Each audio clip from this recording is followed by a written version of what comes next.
it over to me. I'm gonna use this one down here.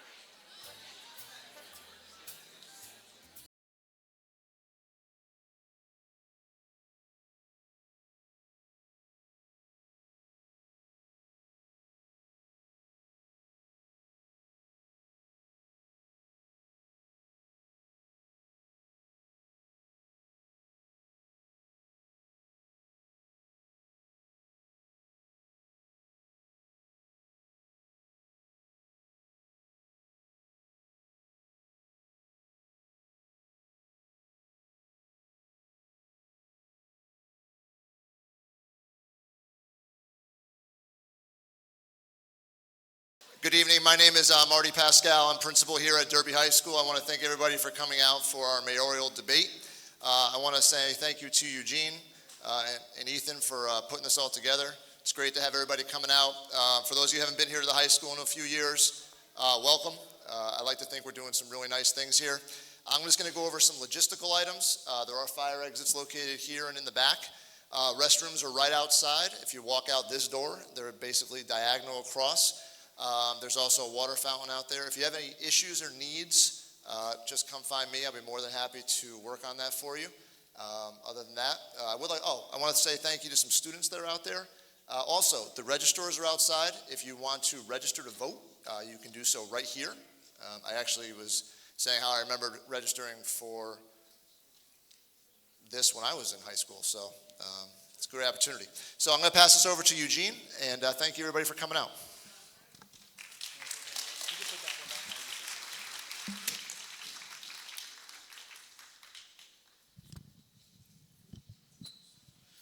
All right, I'm no public speaker. Can you hear me in the back? Beautiful. My name is Eugene Driscoll. That's Ethan Fry, and we're from valleyindy.org. And welcome to the 2017 Derby Mayoral Debate. Go ahead and cheer. Get it out of your system.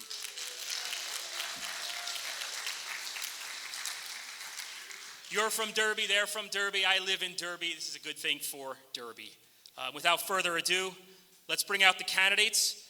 Ladies and gentlemen, please give a warm welcome to Mayor Anita Delgado and Republican candidate Richard Zekin.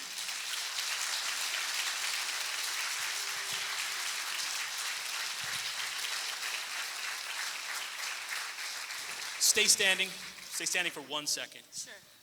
If you would, please rise for the pledge to the flag.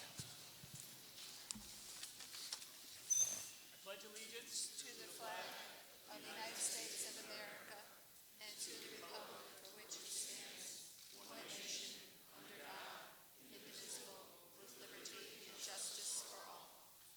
Thank you.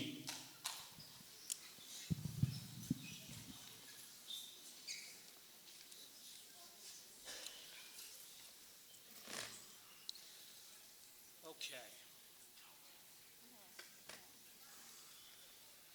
So, excuse me for having my back to you, but we're going to go over debate format in just a moment. But before I just want to say a few quick words of thanks. I want to thank Superintendent Conway, Principal Pascal for making this possible. I want to thank Costa Maizithris, the district's IT director, for making a live stream possible tonight. People are watching this at home.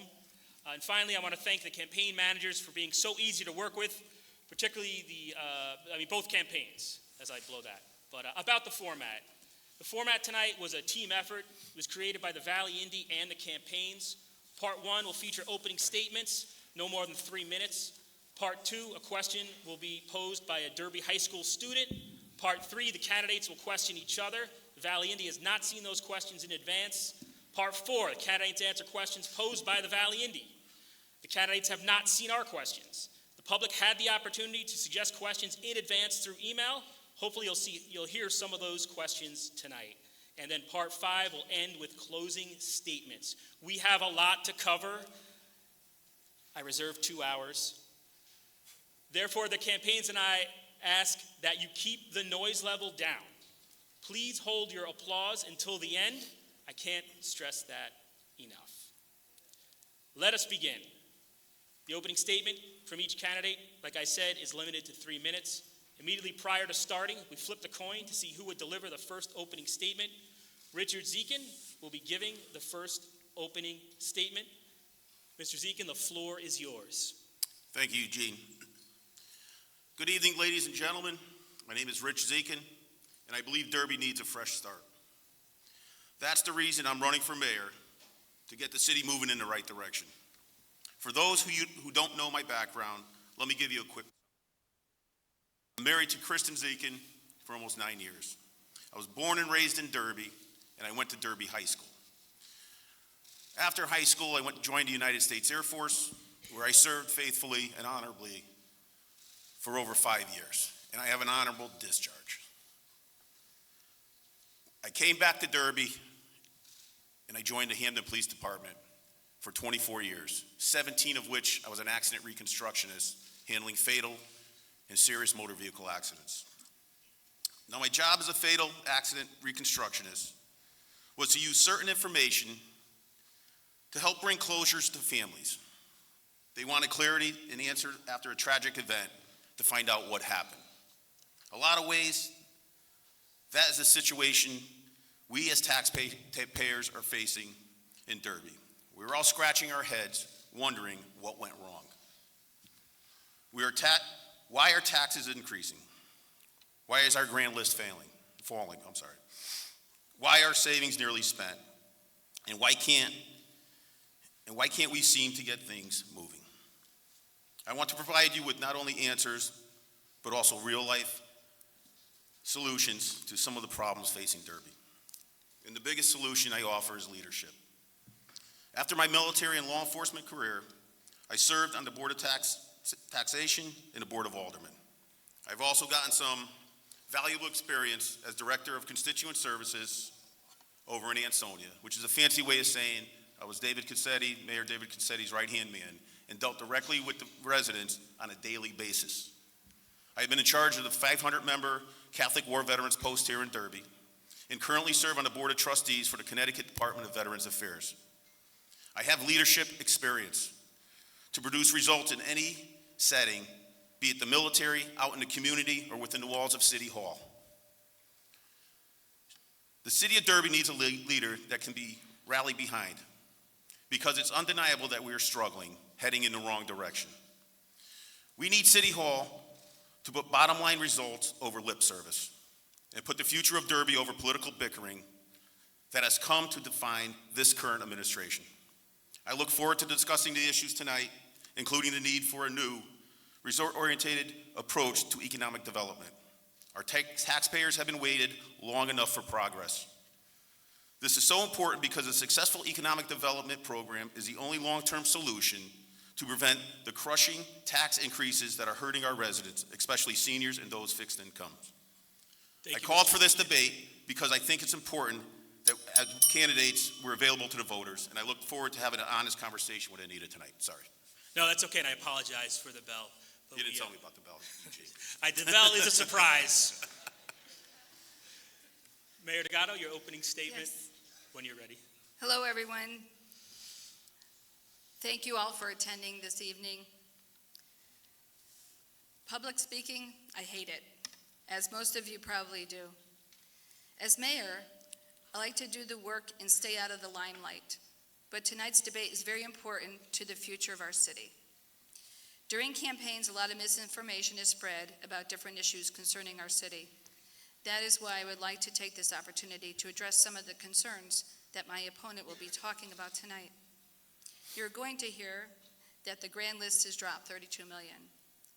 This drop in the grand list was due to revaluation that occurred in 2015, which was supposed to happen years earlier, but was postponed by Mayor Staffieri, who made a political choice to kick the can down the road, rather than deal with the reality of declining property values timely. What you will not hear is that since I took office in 2013, over 30 new businesses have opened in Derby, bringing value to our grand list and creating new job opportunities for our residents. You're going to hear that I am a tax and spend Democrat. In 2016, the city's budget was passed by a bipartisan tax board with a Republican majority. The budget resulted in a tax increase for some, not all residents. Raising taxes is never popular, but it was a necessary step to serve the current and future needs of our residents. I grew up as part of a working-class family. Thank God my father isn't here because I'm sure he'd be mad when I raise taxes. I'm sure, being mayor, I had to make hard decisions. What you will not hear is that we held the line on taxes this year by renegotiating contracts, closely monitoring expenses, and making every dollar count. You will also not hear that our aggressive pursuit of grants resulted in Derby being awarded millions of dollars in the past 4 years. You're going to hear that nothing is happening downtown development. My administration launched the Downtown Now plan. Come in my office, you could see it. So people of Derby could shape the future of their city. From their vision, we created a master development plan with the help of a team of experts. Our plan will maximize tax revenue, bring new businesses, and create jobs. What you would not hear from my opponent is that this plan is already paying dividends. It has earned $5 million grant to jumpstart construction. One developer has already purchased property in the redevelopment area. In just 90 days, demolition of the remaining buildings on the south side of Main Street will begin. Our progress is real. You are going to hear that Derby's bond rating is being downgraded. What you will not hear is that the rating is not going down because the current issues with the state budget, approximately 1/3 of towns and cities in Connecticut are on that list. I'm sorry, I do not mean to be rude. That's the last time you hear the bell tonight. That's the only Okay. time we put limits on speaking. So thank you very much for that opening statement. Thank you. This debate was discussed in Derby High School classrooms in the days leading up to tonight. Here to ask the first question of the night is Derby High School senior Christian Olanoski.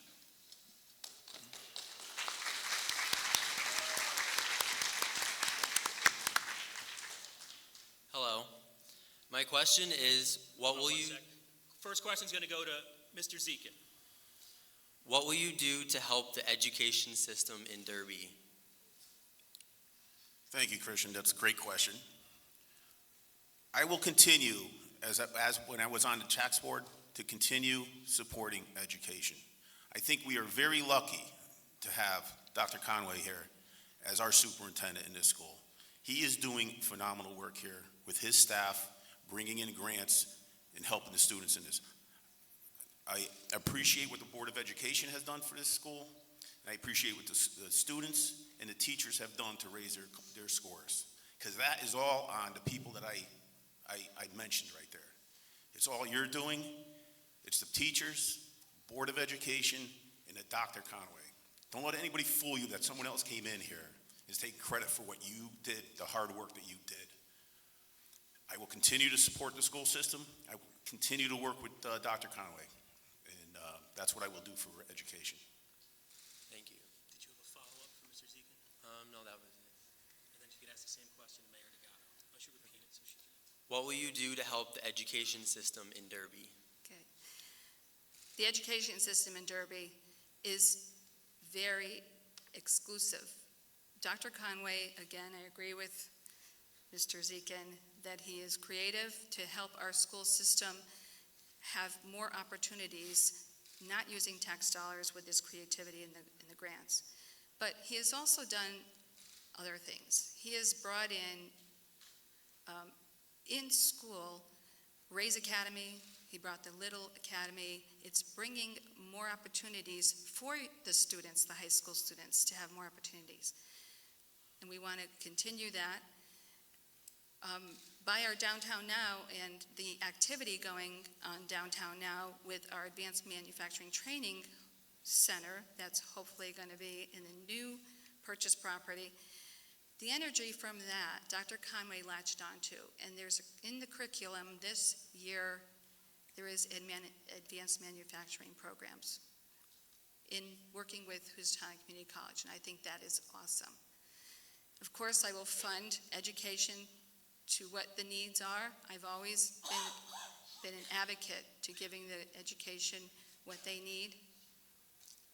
And I'd like to open up City Hall, I have my open sessions, and I invite all students to come and discuss about what's happening in their city. I opened up my office. Yesterday we had the second graders come and learn about City Hall. They took a tour, and they actually had a civic education. So the school system is against all bad press, the best school system I know. Thank you. Thank you. Thank you, Christian. Christian Olowski.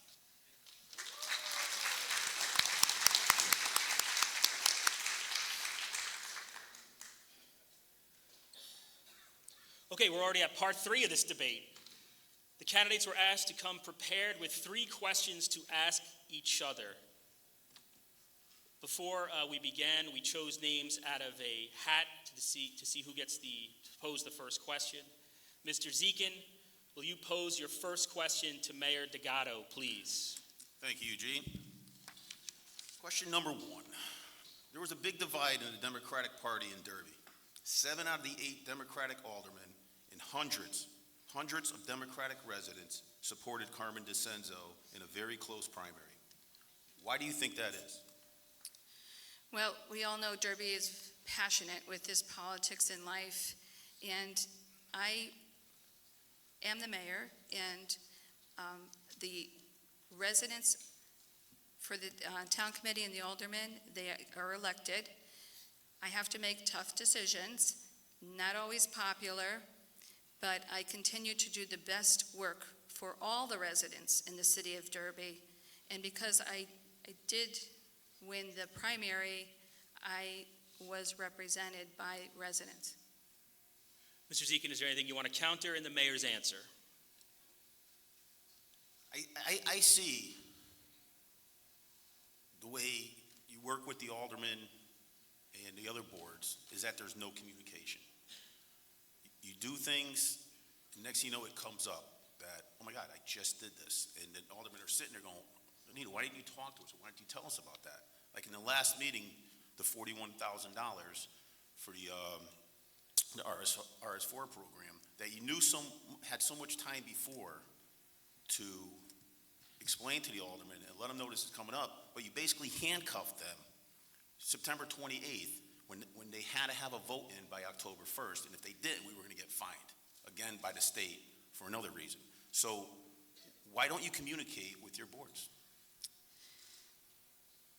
It's untrue that it was brought to the Board of Aldermen last minute, because in 2005, the MS4 state regulations were put in place that were never handled since 2005. So in the Public Works Director's report monthly, for the past year at least, he was talking about what we need to do. So we had public sessions on Rivers Health. If anyone doesn't know what MS4 is, it is permitting from the state of Connecticut because the health of the rivers are declining. And it's up to the cities to test all the runoff that goes into the river so that it keeps the rivers healthy. So in order to get a permit, there has to be testing done twice a year, and it has to be done during dry water season and wet water season. And in the city of Derby, as everyone knows, we have 2 rivers. So the Public Works went out to find the outfalls.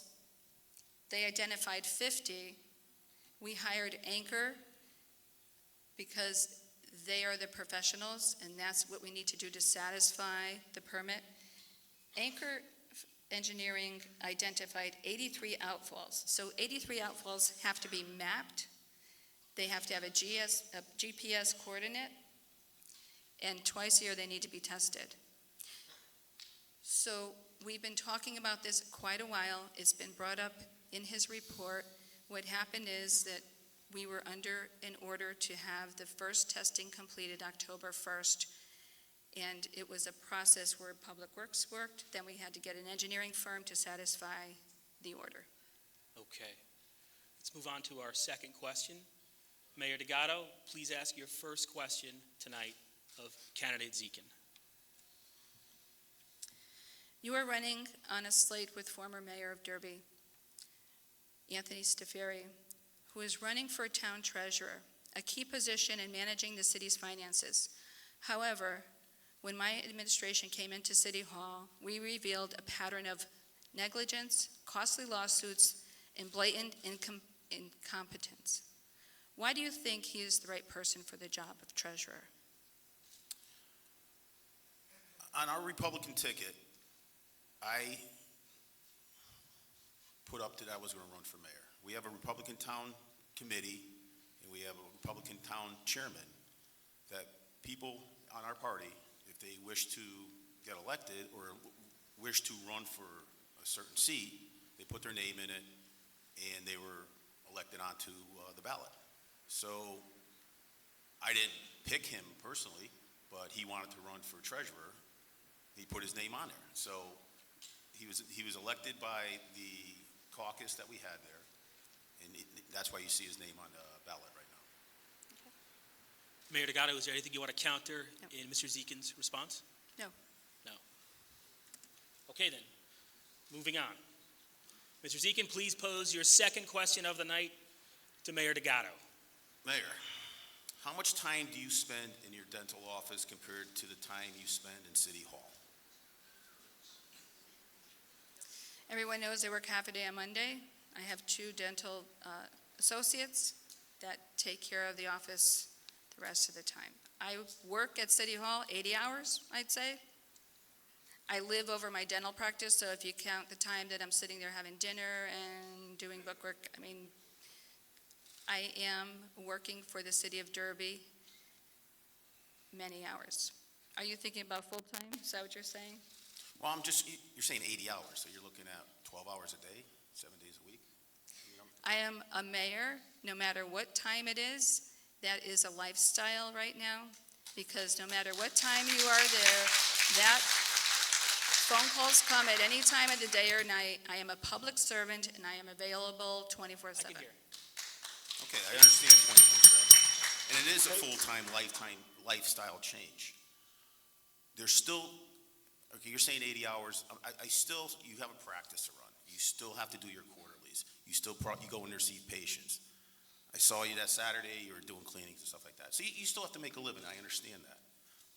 But you're still putting in probably 20% time into your practice, which is understandable because it's a business that you have to do.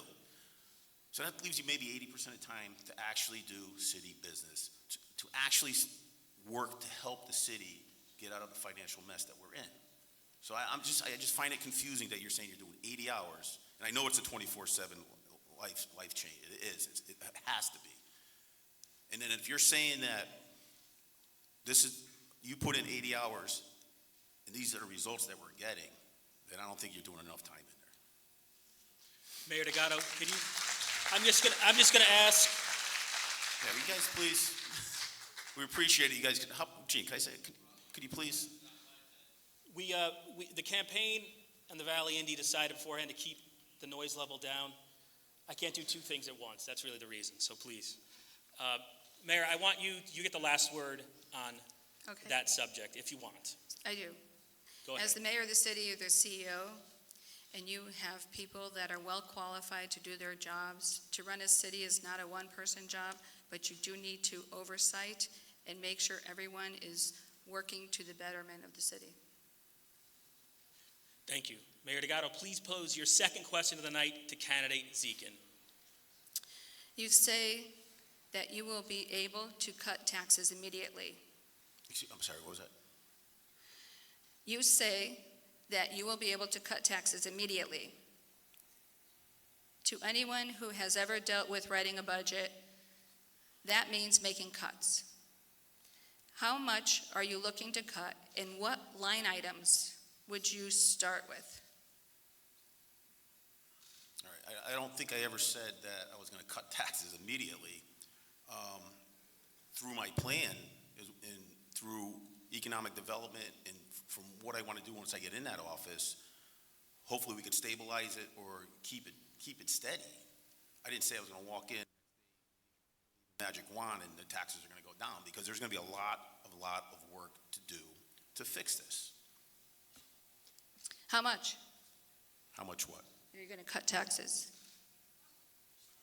Like I said, once we get in there and we can start getting, my plan getting in there, we're going to have to work on this. I mean, it's not going to be an automatic overnight thing. So it's going to be a process. Like you said, you've got processes. We got a process to work on getting a plan in there. That's what I plan on doing. Okay, thank you. Mr. Zekin, please pose your third question of the night to Mayor Delgado. 2 years ago, we sat down at the Valley Indy for a podcast. I criticized you for not having a full-time economic developer. Shortly thereafter, you went out and hired Leslie Crane. My question is, are you happy with her efforts, and do you still contend that despite the lack of hours she puts in at City Hall, her heart and mind are always with Derby? Leslie Crane is very qualified to be planner and economic development person, but if you remember, the mayor had that position because it is a citywide effort. Economic development means good schools, safe environment, clean, easy, accessible, great location, and we are competing with everyone on the whole East Coast. So you want to make your city creative so that people would like to invest, commercial and residents. Mr. Zekin, is there anything you want to counter in the mayor's response? Sure. The night, shortly after you hired her, that we were up at Hotchkiss Hose, and you had a night out. And I questioned you how you can hire someone at $60,000 a year for 20 hours worth a week.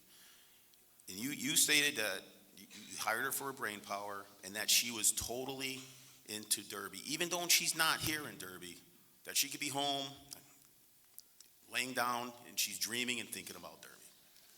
So I find it funny. I do. I find it sad that you're saying this lady is so concerned and so involved and so wrapped up with Derby that I found her application online for Sarasota, Florida, that she's trying to get a job out there. So she has 1 foot out the door, getting in 2 years now, $120,000 you're paying her. She got 1 foot out the door to go to Florida. And, is she still thinking about Derby? Is she going to call you from Florida to talk about Derby? That's why I'm kind of confused about this. Mr. Zekin, if she gets a job in Florida, she will not be in Derby anymore. I understand that. So, I don't follow her around in what she does. That's kind of creepy.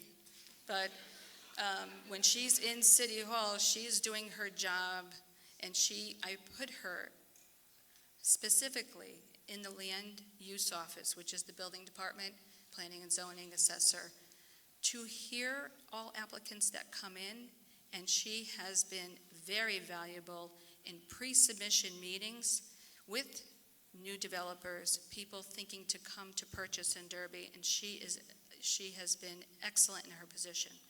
She's been a great addition to the land use office. She's created check boxes, make sure that everyone has everything filed, so it's proper. Thank you. Mayor Delgado, please pose your third question of the night to Mr. Zekin. My third question. You have said that you would develop downtown faster. How specifically would you do that? First off, I would go up to Naugatuck Valley Cog, get a hold of Ricky Dunn, and get the Route 34 project started. It's been put off too long. The people at Derby are sick and tired of plans and studies. I think they've been having plans and studies for the last 25, 30 years. And the people that are older in this audience probably know longer than that. We got shelves full of plans and studies. We have a plan from VCOG, a regionalized agency that we work with, that they have the plan since 2001. We're shooting on, if we wait another 3 years, it's going to be a decade that we're waiting to get Route 34 widened. The people want this done. Everybody I talk to as I go door to door, they want this done. Once we get that opened up and the developers see that we are serious, I believe that they will come in, they'll start buying up the property that you bought 3 years ago, was just sitting there. And at least we can get that back into our savings. The main way of getting, I believe, getting downtown started is getting the 34 project started. 34 project back on track. Mayor Delgado, is there anything you want to counter in Mr. Zekin's Sure. response? I'm sorry you don't see that Route 34 project is already started and has been, because the widening of the road, the taking down of the buildings, the state is working on it as we speak. I don't know what you mean started, because there's a lot of things that need to be done.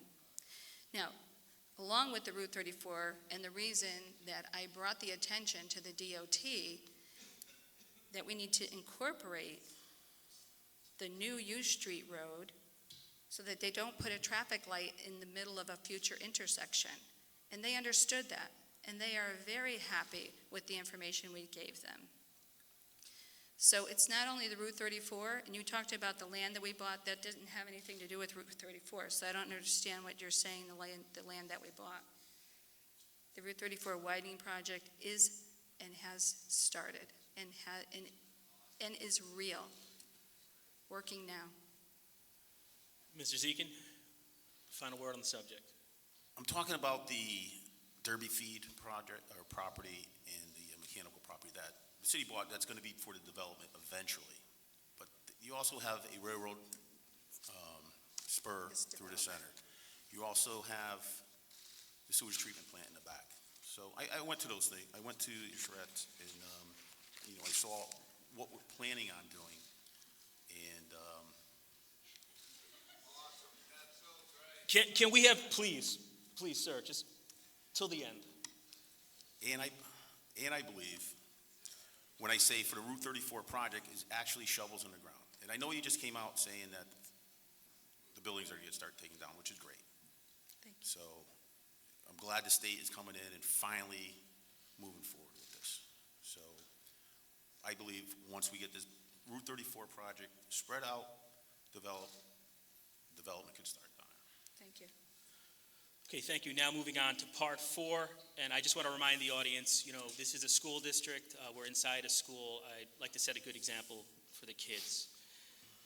Our first question was submitted to the Valley Indy by Wendy DiCarlo, a Derby resident. She asked the candidates, what will the candidates do to attract business? Mr. Zekin, your answer. Economic developer, professional to actually work and be in the office, court business owners, court developers, court investors. Actually go out and do something. We have a plaza, Walmart, Adams, sitting there idle. Back in Hotchkiss Hose, the mayor said, when one of the residents asked, what's going on down there? She goes, I'm in direct contact with the realtors, and Derby is the number one priority for this realtor. Well, that was like probably 18 months ago. We haven't heard anything. All I've been seeing on TV is Amazon. I know this is big, it's huge, and it might be outside of the box or realm of people to think about, but there's 268 communities are vying for Amazon. Do we even possibly take a shot at it? I see Bridgeport and New Haven looking into it. We got 2 big, massive buildings there. It's something different. I know Ansonia, they threw a shot at it. Are they going to get it? Who knows? But at least they're doing something. The citizens of Derby do not see anything happening, progressing. You said 30 businesses. All right. We lost a lot of businesses too. Are they replacement businesses? Are you going to take credit for the Hobbs Company? Great business, but it was a privately transferred from Martha Dula to the new owners. Bad Sons, one good thing that happened there, because it's a debate, and I'm not going to disagree with everything. You went to the COG and you got the brand, was it a Brownfield rebatement, which was great. So, and that was seed money, and you got them in there. So that's good. But we need more of that, Anita. We need more. We need to think outside the box. We just need more. Thank you. Gotcha. Mr. Zekin, let's say you're elected. I'd like to know what are some of the specific tangible goals you'll achieve within the first 100 days of office when it comes to economic development and attracting new business to Derby. What specifically will you do in those first 100 days? The first thing I plan on doing is, with my team, develop up a plan and at least show the owners of the plaza up at Walmart, which people are looking at. Draw a circle around it. How many people live in there? How much traffic is driving by? What's the who shops there? Where are they going? Bring a whole plan down to wherever they are at, or send it down to them, and keep talking to them, and find out what they need. We got to keep working on these people. We can't just make a phone call like, "Hey, Stu, you want to come up here, Stu? Stu, no? Okay, Stu don't want to come up here." You know, I mean, we got to do something. I mean, when working in Ansonia, they were constantly bringing people in there, working with people, working with the businesses, and that's what we have to do. We had one business owner come in. He wanted to move his business from Seymour. Sorry, Kurt, if you're in here. But from Seymour, he wanted to move it into Ansonia. As soon as he came in, we walked him through the process. We made it easy for him. We walked him through zoning. We walked him through the building. We walked the building department, fire marshal. I think he had 60 days before he was going to lose his deposit on this property. So we got him through it. Within 40 days, we found out there was a deed restriction on it. He couldn't do it. But that's what we have to do. We have to help people through the process, because it is not working in Derby. There's too many obstacles. I talked to too many business owners, people that build houses in here, 2-year projects, beautiful houses they're building in here. And you're putting it off for 2 years, and they're putting $10,000 to $15,000 per house on the tax base. Okay, that's what these people are paying, and you're going to put them off? I don't understand that. I will make it a business-friendly place. You come in here, we're going to help you. We're not going to push you away. Thank you. Mayor Delgado, the original question was from Wendy DiCarlo. What will you do to attract businesses to Derby? I have been, since I came in 4 years ago, I've been marketing Derby. We had a big campaign, Discover Derby. We have a big video that is used in multi-areas.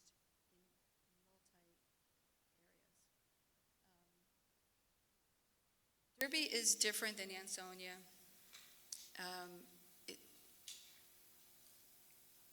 Our biggest parcels of property that we need to bring businesses in to expand our tax base, we've had to unknot, and we have to identify so that when people come in, the developers come in, they know what they're up against. And we want to uncover as much as we can, and in the plan, help them to understand. Developers aren't worried about how much money most times. They just want to get in, build, and get a return on investment. And we're going to try to help them get that. It's a great place to live. We're in a great location. We just have to sell ourselves, and that's what I have been doing.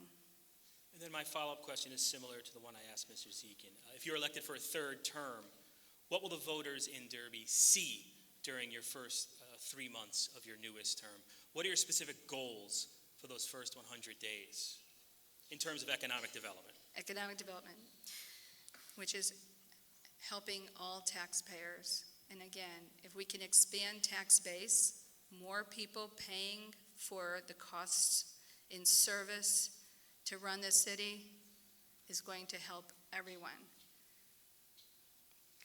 We have a plan, as you know, our downtown now, for the largest parcels of expanding tax base.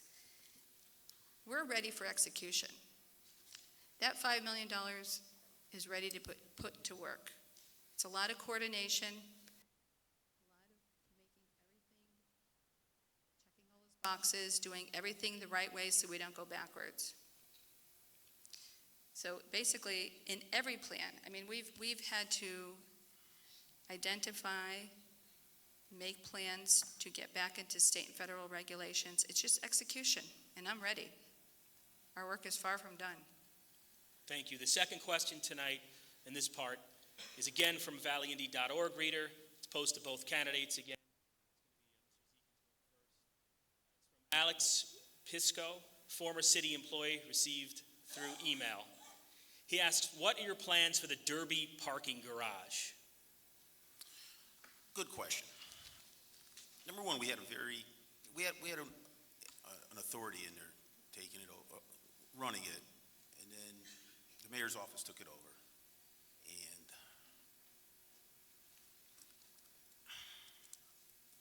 I don't know how it was, after she took it over, the next thing you know, they're finding money in closets.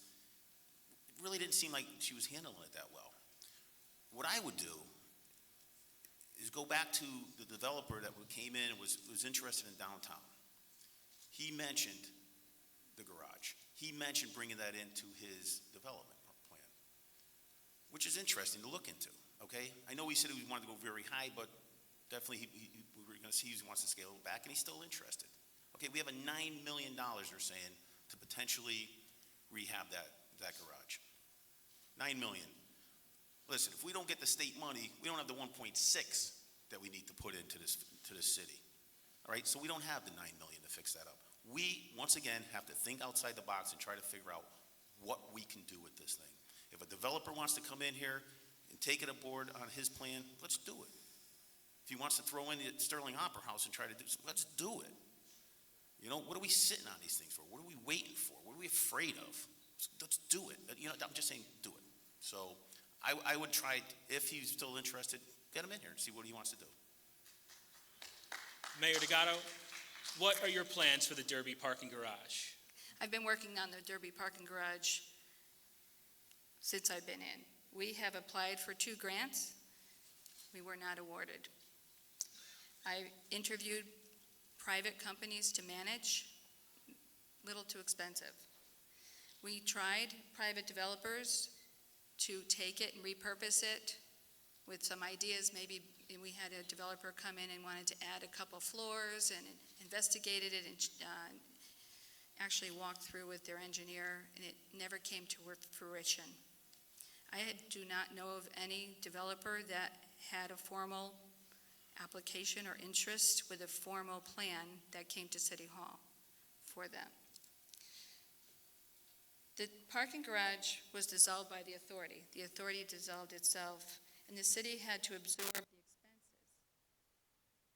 but had no say in the management.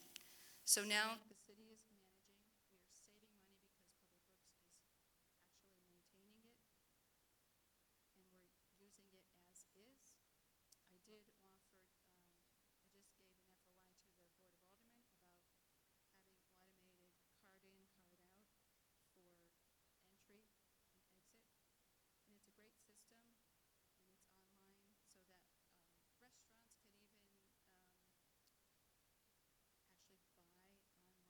some feeder cards, so if they want to help their residents that spent money in the restaurant, they could pay for their parking.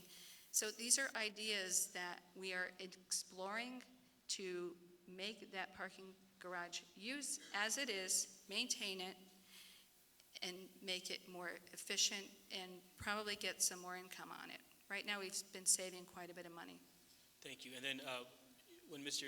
Zekin had answered the question, he took a knock at you about, you had made a face about money being found on the floor. Did you want to address bags of money that were apparently Which from was the parking garage? misinformation. They were bagged to go to the bank, and 2 aldermen went in to go look and reported that there was money on the floor. They were just bags already bagged up, not labeled, ready to be picked up by the armored car in a locked office. A locked closet or office? Locked office. Okay, so is it a big vault? Is it very secure that nobody's going to get in there? The door can't get kicked in? I mean, it's not safe downtown. There's going to be money lying around. It is safe downtown. Okay, the next question is again for both candidates. Marshall Lane Manor. There's a proposal to convert the former Marshall Lane Manor in East Derby into a dormitory for foreign-born high school students. Please share your stance on this matter. Is it an appropriate use of the property? Mr. Zekin, the question is to you. Marshall Lane Manor. Okay. Let me tell you one thing right now about Marshall Lane Manor. There's no reason we should be talking about that tonight. It's because of the lack of communication and the fact that the mayor cannot talk to its citizens. Now, everybody in here knows that there's 3 buildings getting knocked down on Route 34 by the state. Everybody knows that because there was a press release that came out and said that. Now, we got Marshall Lane Manor, and I'm sure she knew that this was coming up probably 10 months ago because planning and zoning was looking into this. She could have easily, especially knowing what they wanted to do to that property, she could have easily reached out, did a press release to the neighbors and say, listen, this possibly is going to affect 200 households. And then planning and zoning is going to tweak the R3 zone. So now you're talking about thousands of households possibly are going to be affected by dormitories in there. The unknown with a lot of juveniles, teenagers living there. Now let me throw another thing at you that most people in here don't know. Bluff Street Bridge. We could have got ahead of that. And you're looking at me, what's Bluff Street Bridge? That comes over Route 8 between Emmett and Mohawk. She knew about that a year and a half before the state came down and said they're either going to redo the surface on it or take it down completely. So when the residents found out about that, they were in an uproar. One of the residents had only a few weeks to get enough information to at least go there and counter it and Let me just go on the offensive. jump in for 1 second, because the question, if we could stick to Marshall Lane matter. Okay, so basically let me how I'm saying she could. Let's go to the mayor for 1 second, and then I'll come back to you to ask. Can I finish it? You said there's no, but I'm getting I back asked to. for your stance on it. But I'm getting back to. Let's Okay. go to the mayor about communication, because the first thing you raised was communication about telling residents what's happening. I understand or it. Can I finish my proposed. thought, Eugene, and then she can go on as long as you said there's no time limit on No, this. let me just go to her, and we'll come right back to you, if you would. Why, Gene? Why are you going? Come on.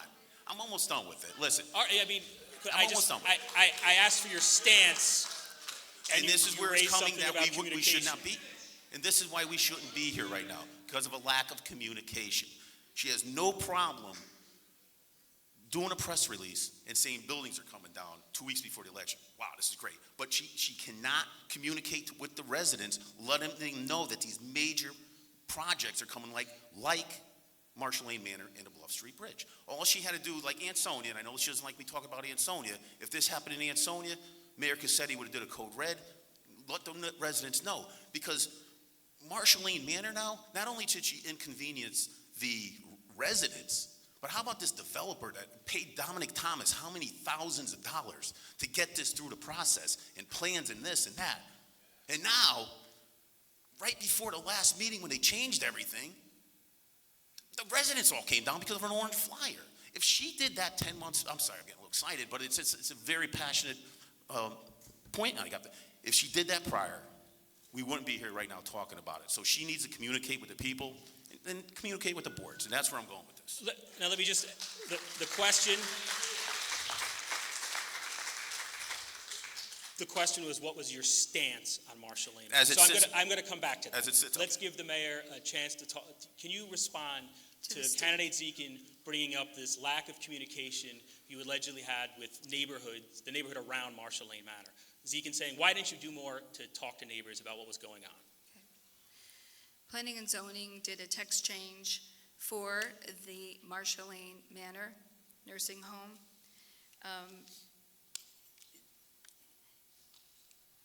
We have a very extensive communication tool, which is our Derby website, that you could put your text messages and identify what areas you would like to be notified.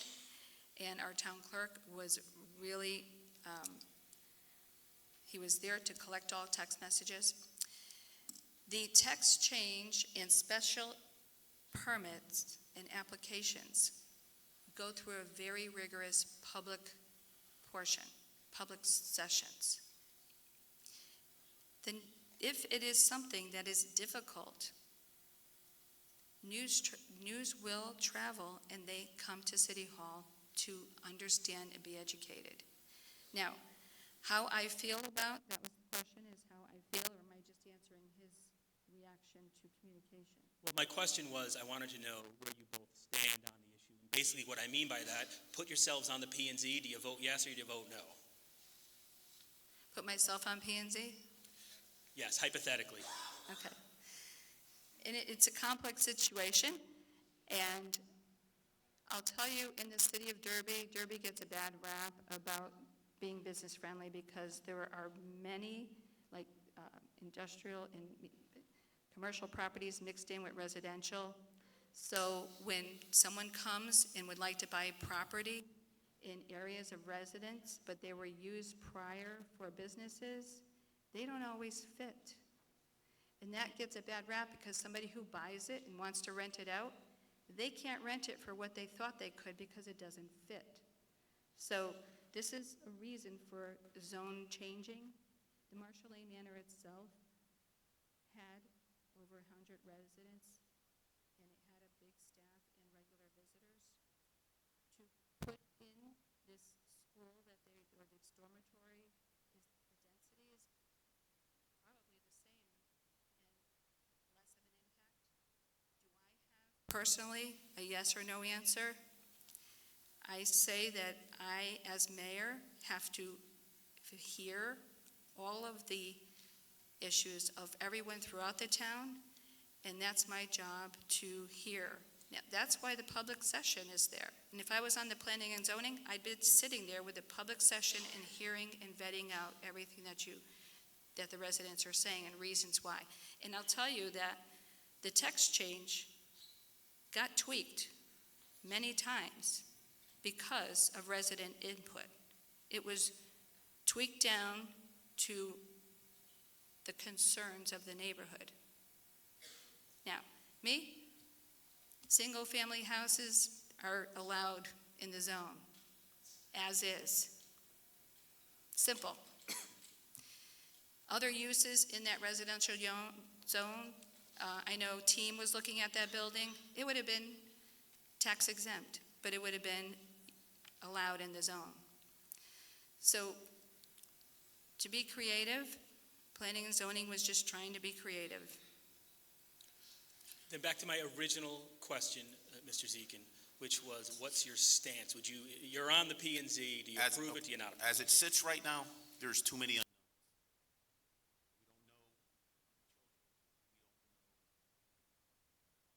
We don't know what they're going to do on a long weekend. We don't know recreation. There's so much that was unknown. And then for the fact that the clerk sat there and collected emails, listen, it's very easy to communicate to our residents. I will do that.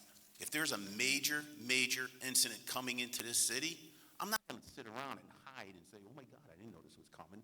Planning and zoning is your board. Those are your people on it. You know they were looking under this. You should have told these people out there. You should have told us. I found out in April or May, I think Mr. Kopchansky told me, he goes, you know what they're planning out there? I go, no, I didn't know that. And I think I know a lot. I see a lot. I'm down City Hall a lot. So for me missing that, how is these guys and these men and women that work blue collar, come home, do what they have to do, play with their kids, they don't go on the website and see what Derby's doing today.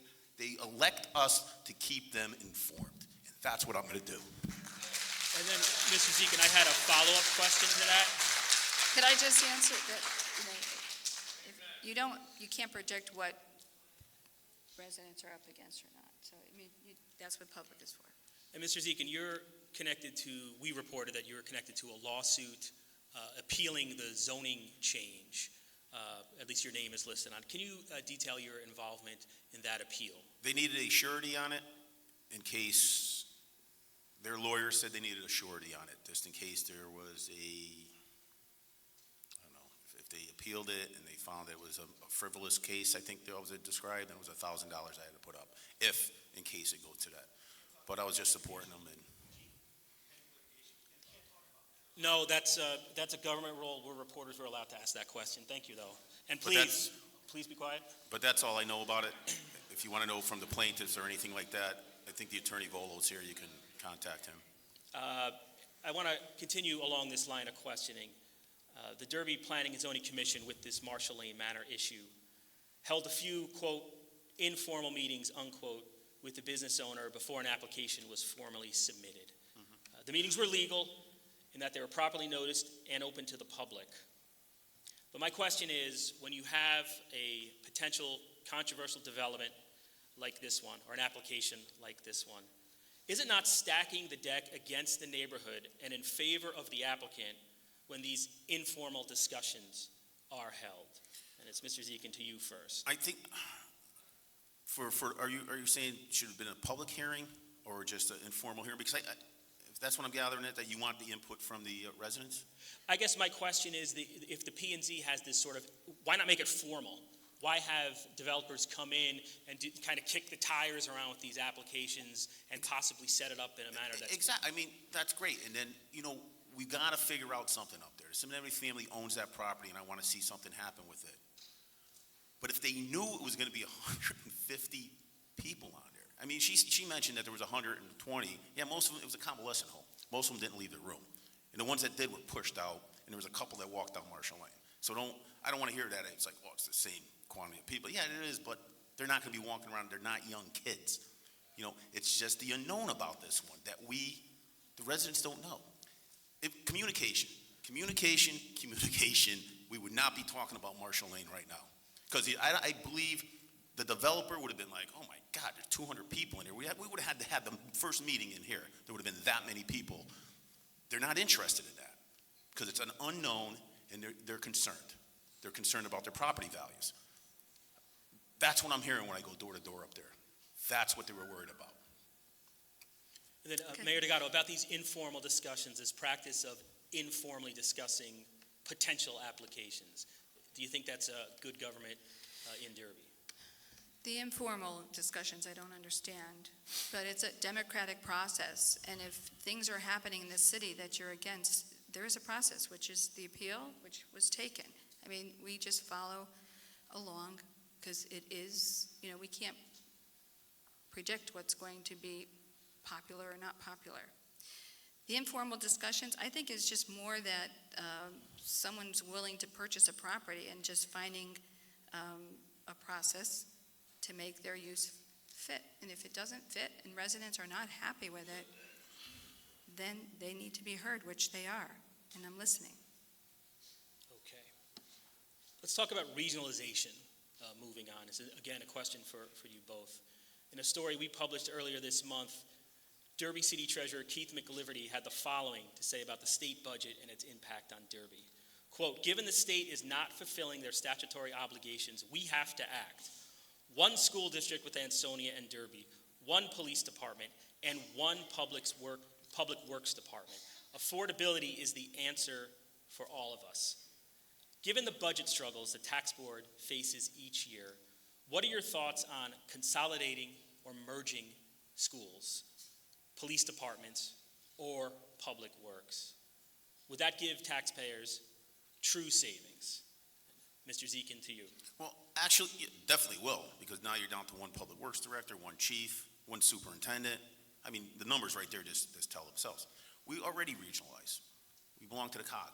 We regionalize with 19 towns to get the money to hopefully get our projects, because we regionalize street crime. For the police department, we have regionalization with the state and feds. The schools, food, we regionalize. We regionalize with the buses. I remember when Mr. Conway came in, we combined with other towns and we go to the same bus. That's regionalizations that we're doing right now. Shared services, we're doing it with the public works, with the salt shed. So we use one payloader to fill up both towns right on Division Street in Ansonia. So we're doing it. Should it go to the next step? Hey, I'll look into it. I'll back anybody. I'll back the people in here. If you think we should do it, let's do it. We're going to lose our identity? No, we're not going to lose our identity, but we need to look to see how to save money. Amity does it with 3 towns. They put their kids in everything. It works for them. Can it work for us now? Back in the day, everybody talked about Derby Red Raiders and Ansonia Chargers. We're going to lose our identity. Those days are over now. The taxpayers need to be thought about. The taxpayers are hurting. They're hurting. I mean, some people are paying $10,000 to $15,000 in Derby on taxes, fixed incomes. And they're just like, I came here because I thought it was going to be a little cheaper now. But will I be for it? I'll look into it. If the residents of Derby want to do this and they voted in, let's do it. And Mayor Delgado, the same question to you. It was about whether we should consider regionalizing something like a school district, a police department, or public works, true regionalization. Yes, and I also believe in regionalization. We do have a shared service committee, and we do a lot of things shared service. And Mr. Zekin mentioned many. We have a $1.3 million interconnect feasibility study so that we could share our water pollution control authorities between Naugatuck to Derby. We hear a lot about regionalization with the school systems, but I don't see actions. And I spoke to Dr. Conway. In order for our school systems to be regionalized, we should start with having our employees on the same union. I mean, that's a big step, so that we can have the same union. I see Mayor Cassetti there. And, then we could negotiate contracts with all employees in both cities with one union. And then that's a step. We need concrete steps. If we regionalize with Ansonia with their school system, I know we'd have to spend some money to expand the high school up there. But I feel like anything we do, initially, we have to have the money, because it costs a little bit in the beginning, but it always saves money for the long term. So I'm for it. Okay, moving on, I want to talk about taxes, and some of this we might have touched upon a little earlier. But Mr. Zekin, you've criticized the fact taxes increased by 10.2% in 2016. But in 2016, the Republicans did have a majority on the tax board, and they voted to increase taxes. We've been around since 2009, and when there's a Republican in office, taxes go up. When there's a Democrat in office, in the mayor's office, taxes seem to go up, then zero, to go up, zero. With that in mind, how are you going to deliver on lowering taxes? It's in your campaign literature. How are you going to deliver that promise? Building up the tax base. Economic developer, bringing stuff in here, going to COG, getting money, getting seed money, cleaning up the Malerba and Caroline Street. Anita, you go up to the COG, they just came up with another, I think it was $5 million in brownfield cleanup. And I listened to your podcast with Mr. DeCenzo, so you guys had a big conversation on how to clean it up, and it's in foreclosure, and a strict foreclosure or something like that. I didn't understand a lot, but a lot of it said it might be a dirty property. Well, COG's got a lot of money up there again. We need to go up there, assess and remediate these properties so that builders could come in here and develop them. So we got to clean up these properties that we got. There's money out there to get. We got to be aggressive. We got to be at the table. If we're not at the table, Ansonia, Shelton, Seymour, Naugatuck, the rest of them are going to grab the money and not us. That grant money is taxes that we pay, goes into the government, and they give it back to us so we can correct our infrastructure. So we need to get out there and be aggressive and so proactive that they're going to get sick of us seeing up there. And that's what I plan on doing. And then let's talk about Derby's grand list. And Mayor Delgado, this question is for you. It was raised slightly earlier, but Richard Zekin and the Republicans are all over the grand list and the fact that it's falling. They say that's clear evidence that Derby is on the wrong track. Why is that grand list falling? I know there's a revout every few years, but overall the trend isn't the greatest. So what are you doing? Why is it falling, and what are you doing to bring it back?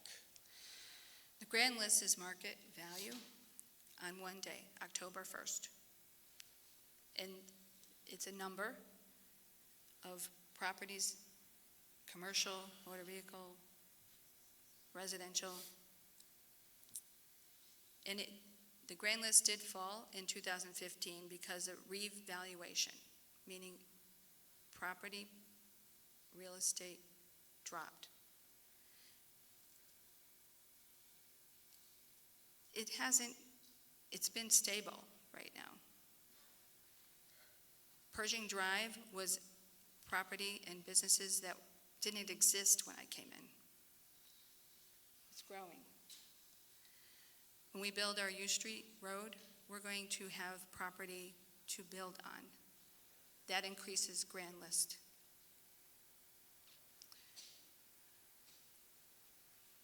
So, what was your question? I'm sorry. What are you doing to make the grand list grow? Yes, it's expanding tax base, creating the properties that are empty right now. We have a plan to fill them, and it's happening. There is an interest. And then talking about the Derby redevelopment zone, Mr. Zekin, we just saw a box truck, which I'm told is not connected to your campaign, started just appearing around Derby saying another $500,000 study wasted, which I assume that is a reference to Mayor Delgado's administration getting a grant for Downtown Now, a community-driven plan for the Derby redevelopment zone. From there, the city received $5 million to make that Downtown Now plan happen in the downtown redevelopment zone. How do you characterize the mayor's approach to the Derby redevelopment zone, and what will you do with the Downtown Now plan if elected? We will look at it. We spent money on it, so we got to look at it and see what's feasible to add into it. I'm glad Linda Gentile got us that $5 million. Hopefully we can use it. We have to assess that property, remediate it. I don't know what phase they are. I don't know how contaminated it's down there. I mean, it's a long process going to be down there. You got the junkyard that's over there. Who knows what's under there? So, and then you got the railroad line. I don't think you're going to get rid of a railroad line in there unless they abandon it. Housatonic Railroad is not leaving that spot. I think they put trolley cars on there now to put it in front of Jacobs. It's going to be a tough print. It's going to be tough, but we own some of the properties there that we can work on, at least over the south side over towards Shelton. And like I said, I want that 34 widening project. And when I mean started, I mean I want bulldozers and I want backhoes in there digging it up and start moving stuff, and not just be like, oh, we're taking some buildings down and then it's going to be another 3 years. No, come on. Can we I'm 52, and I've listened to this over the years, and you've heard it too, Anita. We need to move forward. This is getting, I got people driving through, and they know me from out of town, and they're like, "Z, what's going on down in that city? It's bad. It's bad. It looks really bad. We need to make Derby a destination city. People just roll through here. They go to Ansonia. They go to Shelton. They go to Seymour. Their grand list is going up. Why can't ours? Because we're not doing anything. That's why. And then you're saying it was a reevaluation? Okay, house values went down. Everybody's house values went down when I talked to them door to door. All right, so, okay, you're saying reevaluation. Well, the following year it went down $5 million. It still went down. It's going down. We're going in the wrong direction. Thank you.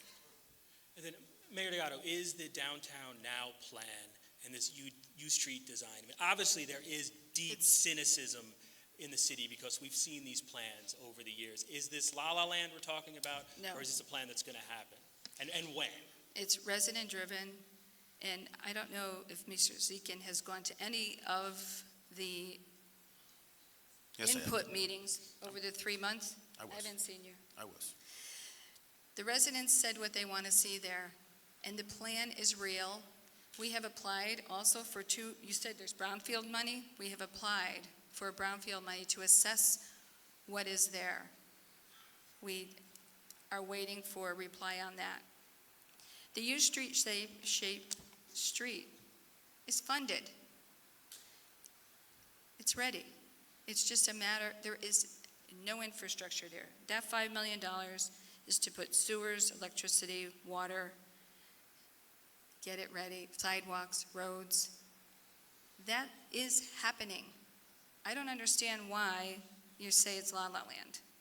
Can you explain? I was characterizing a statement. It wasn't a Right. quote, but And it doesn't happen overnight.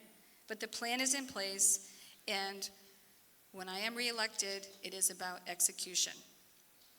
And if you say you're going to look at it, that scares me, because it is in process now, and we need continuity of government to keep it going and keep it on time.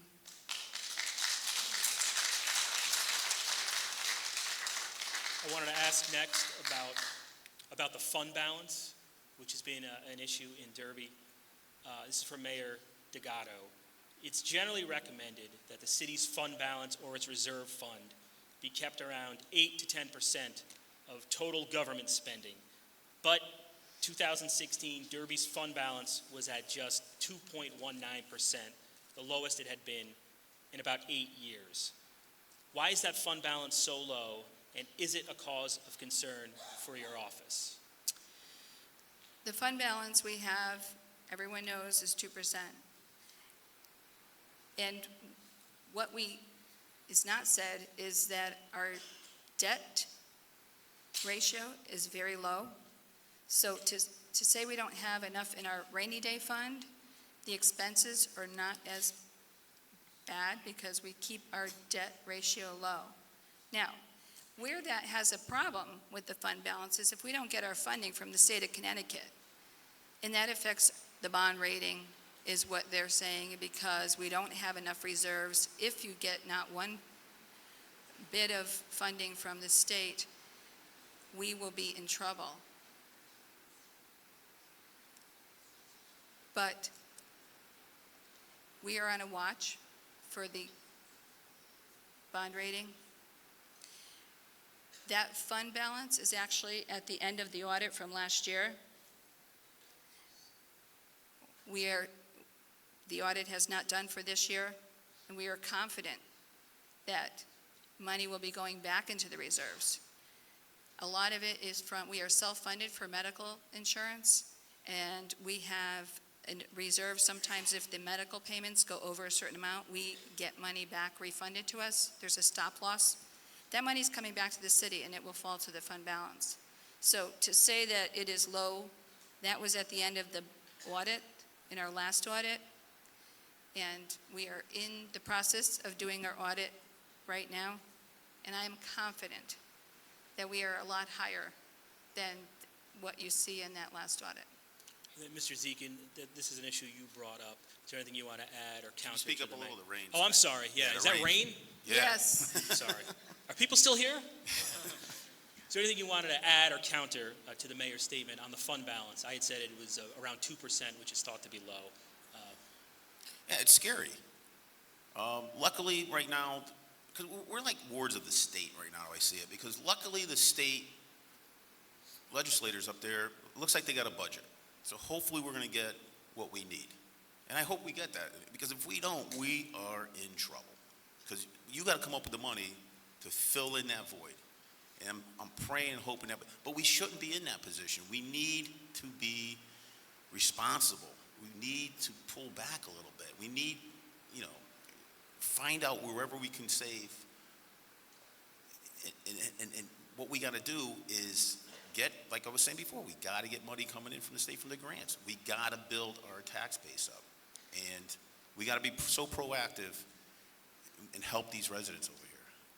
And that's what I plan on doing. I'm going to be proactive for you. I am going to be out there constantly pushing for Derby.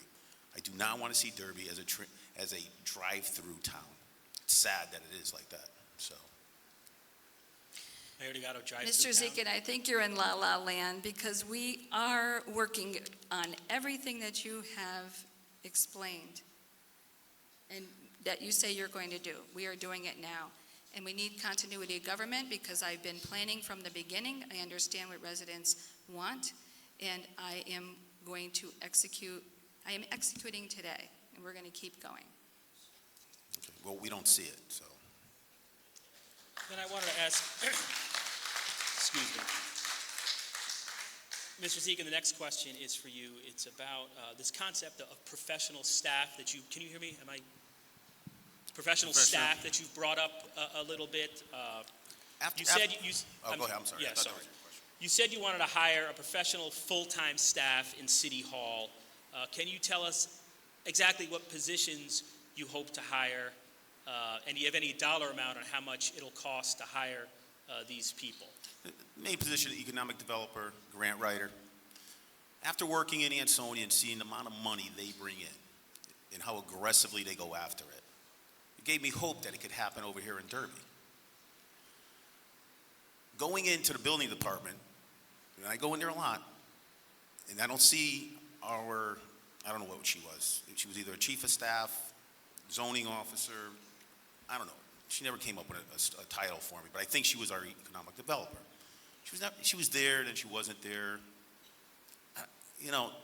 To dream about Derby in La La Land, as you were saying, that's not doing it for Derby. That's not helping our financial bottom line.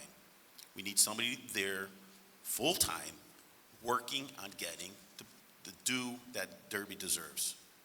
We need it now. We can't wait anymore, because there's a lot of houses for sale in this town, and a lot of people are still living in them. They're just like, man, I'm ready to walk away from this thing, because they can't afford what's going on in this town.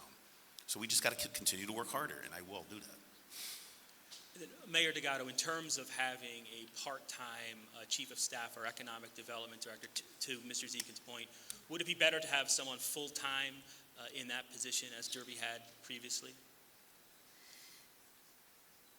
It's a whole city hall thing for economic development. It's not up to one person, and she is full-time, and she does work full-time. So you're saying you want to put more layers on and cost more money, but you want to reduce taxes? Excuse me, I want to put on what? Put more layers in City Hall, hire more people? I think I want to cut out some of the layers that you have, Like what? your staff in there. So I'd like to, I know you have a few staff people in there, so maybe we can cut some of them out. What? Give it to one person. Who are you talking about? You got Seth in there? Who? Is there a Seth in your product? No, Seth. Whatever his name is. So So you have. you're saying that you want a full-time economic developer. And how much are you going to pay that economic developer? When we get in there, we're gonna look at the numbers, and we'll see what We have a can do. full-time economic developer that gets $60,000 a year. Okay. So you're going to Is she replace full- her? Like, I'm not gonna tip for tat. With Like I said, I better go in there and qualifications? she's not too often in that office. She's working. Okay. If you say she is, I mean, for what she's given the city of Derby, the grand list down, taxes high, and the fiscal. Economic and everything, developer. Well, she's supposed to be bringing in the tax base. Okay. She has plans too, like you do. Everybody's sick of the plans. We want to see results. Make some results. You got bad sons in there, and I give you credit for that one. All right, good. I don't know if it was a private transaction, but you got the seed money in there. We need more of that. We need more of that. That's all I'm saying. It's happening right now. And it's happening. We have a very qualified expert team that works for the residents of Derby. Okay, I wanted to move on if you're both willing. Let's talk about, and maybe we addressed this earlier, we're just about wrapping this up, but. Gene, you got to talk into that mic. Oh, I'm because- sorry. I said we might have covered Lift this it a up. little bit. Can you hear me in the back still? Scream if you can't hear me. So we had talked earlier, 656 New Haven Avenue, the empty Walmart, the empty Yes. Adams. It's a question for Mayor Delgado. A few weeks back, in preparation for this debate, I stopped into the Liquor Factory, which occupies the space in Derby next to where Adams was and Walmart used to be. And the owner was very clearly upset with City Hall. She felt that the city's just not doing enough to improve the conditions there. So, Mayor Delgado, what is going on with that shopping center specifically? We hear rumors they raised rent, this happened, that happened. Why have so many businesses moved out? And then what is the city doing specifically with that address to get storefronts occupied again? Yes. As you know, it's private property and it's complex. There's landowner, there's a lease holding company, DLC. I am in contact with him monthly. He assures me there will be no zone change. There's rumors out there that it's changing use, which is absolutely untrue. I'm surprised he still picks up the phone because I call him so often. Does he say why all those businesses moved out and why he can't get anybody in there? Things happen, we know that Adams was going to renovate. I don't know if this is a story. Adams was going to renovate, and because Walmart was there, DLC would not renew Adams' lease. They were paying market rate rent. Walmart was the longest lease there. They were paying under market rate. It was going to be a super Walmart. When DLC started negotiating with the super Walmart and all the extra expenses he would have to put into the property, Walmart's rent was going to be negotiated to a higher value, and Walmart left. Why the SNAP moved out, I'm not sure. We do have the Tipsy Tomato, which is a great addition to that area. They're doing a great business, and it's great for the neighborhood.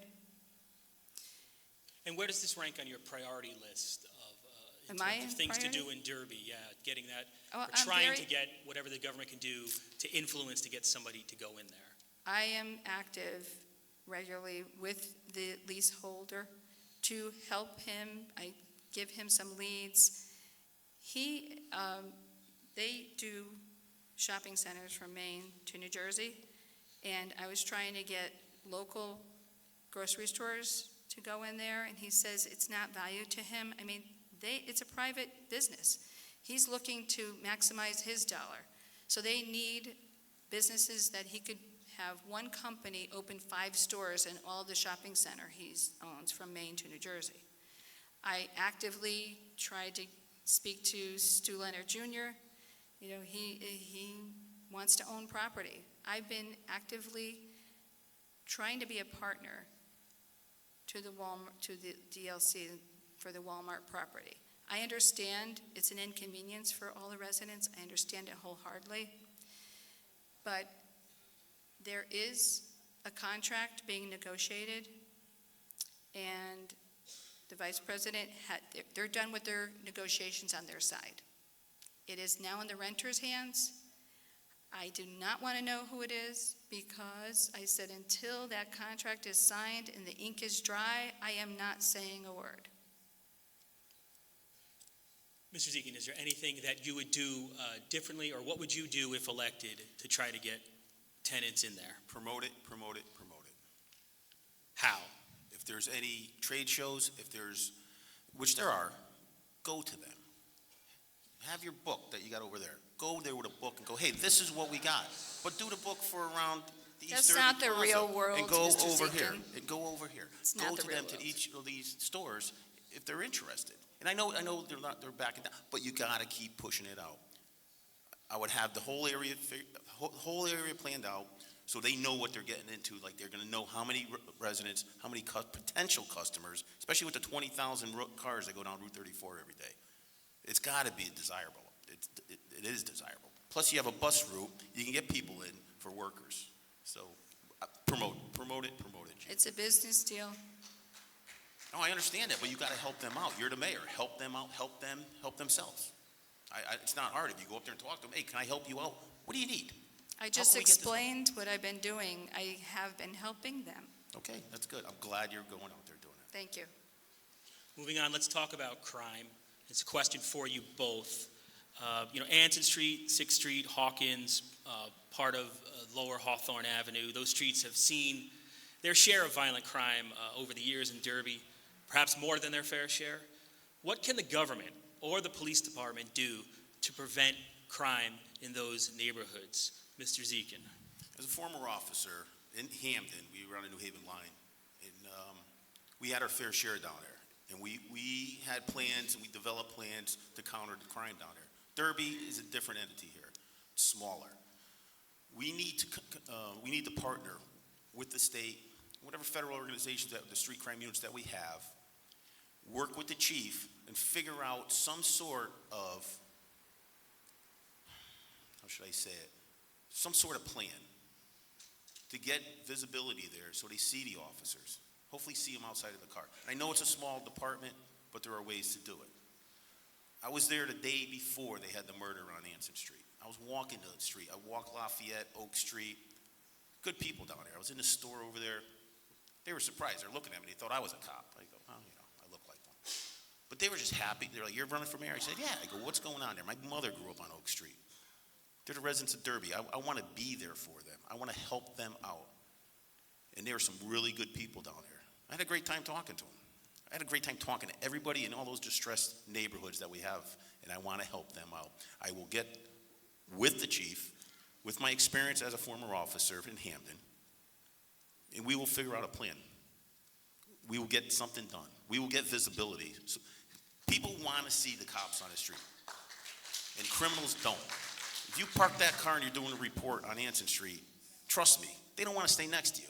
That's what they used to send me for. I used to go down there, First Street, Second Street, park there. They look at me, I look at them. Listen, you ain't gonna stare me down. Let's go. And then they move down. Eventually they're out of their neighborhood. And that's what the neighbors need. They need strong enforcement. But bring these people in and talk to them. Because we can't solve our crimes unless we have a great relationship with the residents. I want those officers with cards talking to their residents, saying, here, if you see anything, what do you need? Help them out. Because the officers we have in Derby, there's some really good ones in here. They want to help these citizens out. And if they see a drug dealer, you don't think they're going to be, hey, Officer so-and-so, I just saw something. This is the plate number. Excellent. And that's how we get crime solved around here. And once they know we have the citizens helping us out, dealers ain't going to want to be around here. Criminals don't want to be around here. They're like, I'm going to go somewhere else. And that's what we need to do. As an officer, former officer in Hamden, I have the knowledge and the ability to work with Chief Narowski to get some sort of plan to help these people help themselves down there. And Mayor Delgado, the same question to you. What can the government or the police department do to improve that neighborhood, prevent crime? We, Chief and I walked on 5th, 6th, and Anson. The UI is replacing all the street lights with LEDs. We are adding lights on every intersection on those 3 streets, trimming trees because they do hide the lights. And I heard you say that you're going to have your retired police officers. Are they going to be paid or volunteer? No, I said I am a retired police officer. Okay. So the tax board did put in the budget for the police department community engagement money, and they are actively working with the neighborhoods right now. They have programs that they're working with neighborhoods right now. So they have a presence in the area. The area is densely populated, and good people who live there, families for many generations. I think the lighting will help improve the area. Okay. My last 2 questions are going to end on a positive note. I hope. I'm going to ask Mr. Zekin, name the accomplishment you are most proud of during your time on either the Board of Aldermen or on the Board of Apportionment and Taxation. The time I was most proud of? Something you accomplished, something you can hang your hat on. I liked when I was on the tax board, that Storms Ambulance was coming in with less money that they were requesting. A phenomenal organization. They took care of both my parents. They took my father to the hospital many times. I'm totally indebted to them. And to see that they were getting cut and we were able to get monies back, and there was money there, and we knew it. And they put it in there. I was happy to help them because they help us. It's a volunteer organization, but they also have paid people during the day because the days of the volunteers leaving the factories and grabbing the trucks and shooting over, those days are pretty much gone. So you have to have paid people there. But I think that was one of my better moments that I was able to help them out, to help us. Thank you. Mayor Delgado, Yes. name the accomplishment that you are most proud of in your first 2 terms as mayor of the city of Derby. I'm proud, while being the mayor, to open government to all residents of the city of Derby. I'm proud we have more volunteers on our boards that haven't even thought about serving. I'm proud about our plan to expand tax base. When I came in, I continued government looking for things that were worked on, carrying them forward, fixing all the state and federal regulatory issues that were not being taken care of. I'm proud that we convinced the taxpayers to vote on the $31 million to help our Water Pollution Control Authority. I'm proud once that money was voted on in referendum, people understood that it needed to be done. I looked at that plan and I'm stewarding it for the betterment of the city, to be more efficient with the dollars we're using. So I like to solve problems, and that's what I love to do. Okay, we're now to the closing statements, and before I want to thank everybody. This is by far the most rambunctious crowd I've ever dealt with in a debate. Thank you, Derby. And for closing statements, Mr. Zekin, can you give the first closing statement, please? All right, thank you, Eugene, Ethan, for hosting this. Dr. Conway, thank you, and the students of Derby. Tonight, I made a case that Derby is heading in the wrong direction. Unfortunately, I don't believe the current administration can offer the light at the end of this dark tunnel. Unless we make changes, taxes will continue to increase. Our grand list will continue to plummet, and our savings may very well run out. But it doesn't have to be that way. A new approach to leadership will give Derby a fighting chance. As mayor, I will eat, breathe, sleep the city of Derby. I will be a full-time leader who settles for nothing less than results for our taxpayers. With your support, we can put Derby back in the right direction and finally unlock the potential of our great city, who once was, well, we were, right? We still are Great Valley, Great American Valley. Those signs that are out there? All-American Valley. All-American Valley. We'd like to get back to that. Thank you, Anita.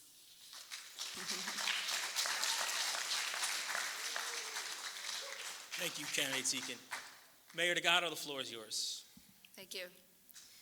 I'd like to thank Valley Indy, Ethan and Eugene, for sponsoring this event. Thank you all for attending.